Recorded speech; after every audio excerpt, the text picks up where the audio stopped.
السلام علیکم۔ میری اس سے بات فیس بک پر ہوئی تھی،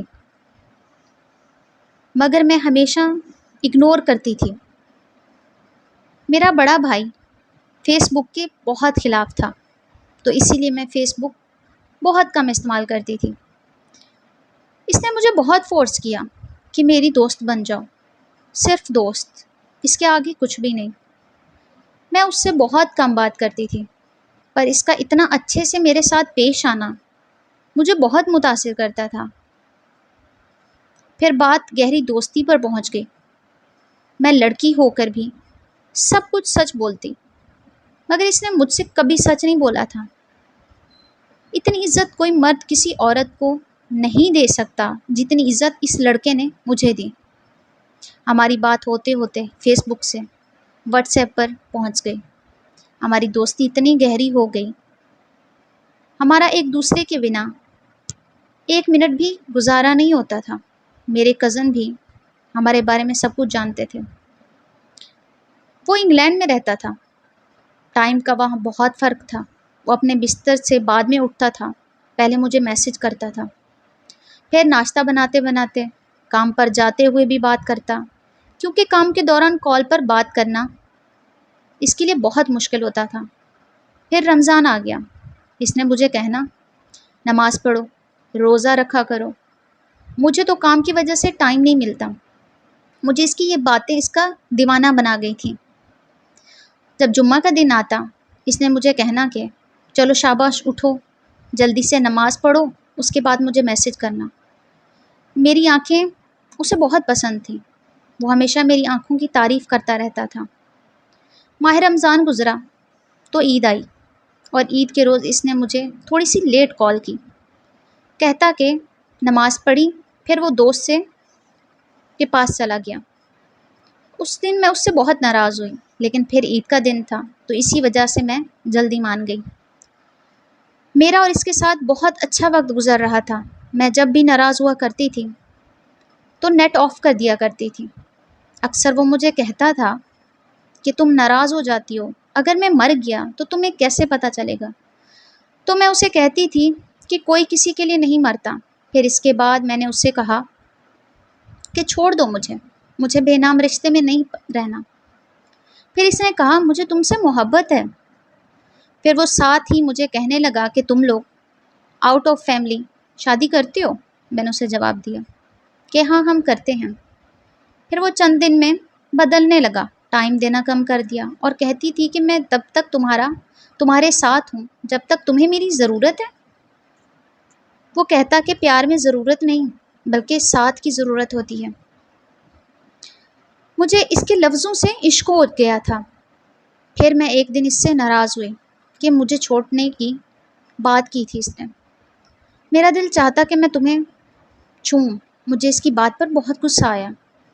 پہلی دفعہ تھا کہ میں نے اس سے بات نہیں کی اور بہت ناراض ہو گئی۔ اس نے صبح سے رات تک اپنا نیٹ آف کر دیا۔ اس نے مجھے کہا کہ ایک دفعہ میری بات تو سن لو۔ اس نے معافی مانگی تو میں نے معاف کر دیا۔ میرے معاف کرنے کے بعد وہ میرے ساتھ کچھ نہ کچھ غلط بات کر جاتا، وقت بھی کم دیتا۔ میں اسے لڑتی تو وہ مجھے کہتا ٹائم کم ملتا ہے، کام بہت زیادہ ہے، جس کی وجہ سے میں تمہیں ٹائم نہیں دے پاتا۔ ایک دن ناراضگی اتنا زیادہ تھی کہ میں اس سے بات نہیں کر رہی تھی، بس اسے ہاں نہ میں جواب دے رہی تھی۔ اس نے مجھے ڈانٹا تو مجھے رونا آ گیا۔ پھر وہ مجھے منانے لگا۔ جب میں مان گئی تو وہ ناراض ہو گیا۔ اس نے گڈ نائٹ کہہ کر اپنا نیٹ آف کر دیا۔ میں نے اس کے نمبر پر کال کی تو اس نے مجھے کہا مجھ میں ہمت نہیں ہے بات کرنے کی، ہم صبح بات کریں گے۔ مجھے روتا ہوا دیکھ کر وہ پوری طرح سمجھ گیا تھا میں اس کے پیار میں پوری طرح پاگل ہو چکی ہوں۔ پھر اس نے مجھے کہا کہ میں نے گھر بات کی ہے، میرے ابو میری کزن کا پروپوزل ایکسیپٹ کر چکے ہیں میرے لیے، وہ مجھے چھوڑ دے گا، اور کہنے لگا کیا تم میرے لیے سب کچھ چھوڑ سکتی ہو؟ میں نے انکار کر دیا۔ پھر 4 دن بعد میں نے اسے جواب دیا کہ ہاں چھوڑ دوں گی۔ اس نے اس وقت گھر سے نکلنے کا کہا، اور اس نے مجھ سے ایک سوال کیا، کیا ہم گھر والوں کو دکھ دے کر خوش رہ سکتے ہیں؟ تو بہانے بنانے لگا، کہنے لگا کہ 4 دن بعد میرا نکاح ہے۔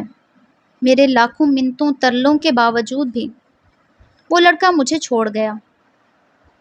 میں نے اس کے بھائی کو دیکھا ہوا تھا، میں نے اس کے ساتھ انسٹا پر رابطہ کیا۔ اس کے بھائی نے جو بتایا وہ بالکل اس کے برعکس تھا۔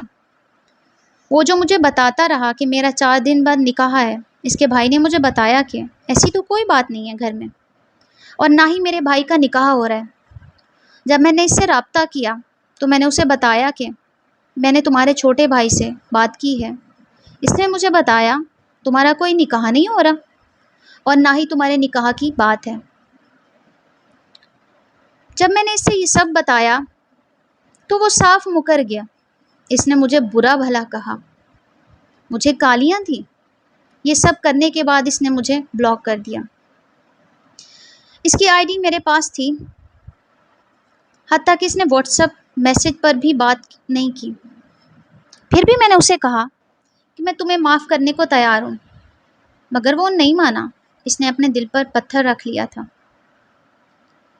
میرے رونے پر بھی ترس نہیں آ رہا تھا اس کو۔ میں اس کے آگے رو رو کر بھیک مانگتی رہی، پر وہ نہیں مانا۔ میں نے اس کو ایک فیک آئی ڈی بنا کے اس سے بات کرنے کی کوشش کی، اس سے سچ اگلوانے کی کوشش کی، تو وہ کہنے لگا اگر اب تم میرے کسی بھی رشتہ دار سے رابطہ کرو گی تو میں یہ بھول جاؤں گا کہ میرا تمہارے ساتھ کیا رشتہ تھا، اور تمہاری جتنی بھی تصاویر ہیں وہ ساری فیس بک پر اپلوڈ کر دوں گا۔ اس نے غصے سے بولا، کیوں میرے رشتہ داروں کے سامنے، میرے جاننے والوں کے سامنے میری ساری عزت خراب کر رہی ہو؟ حالانکہ اس کا وعدہ یہ تھا، اس جہاں تو کیا میں اگلے جہاں بھی ہمیشہ تمہارا رہوں گا۔ مگر میری حالت پر بھی اسے ترس نہیں آ رہا تھا۔ اس نے دوسری بار مجھے گالیاں دی، مجھے برا بھلا کہا، مجھے بد کردار تک کہا۔ یہ سب کہنے کے بعد مجھے ہر جگہ سے بلاک کر دیا اور یوں ہی مجھے لاوارثوں کی طرح مرنے کے لیے چھوڑ دیا۔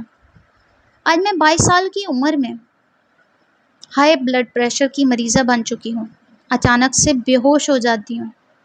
اسے میری حالت کا پتہ ہے کہ آج میں کس تکلیف سے گزر رہی ہوں، مگر پھر بھی اس نے مجھے مڑ کر بھی نہیں دیکھا، اور آج وہ کسی اور کے ساتھ رابطے میں ہے۔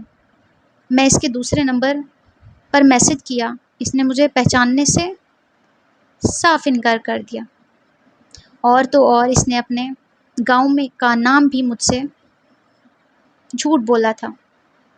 آج میں جس تکلیف سے گزر رہی ہوں میں یہ جانتی ہوں یا میرا رب جانتا ہے۔ اگر آپ کو میری یہ ویڈیو پسند آئی ہو تو میرے چینل کو لائک، شیئر، سبسکرائب کریں۔ اللہ حافظ۔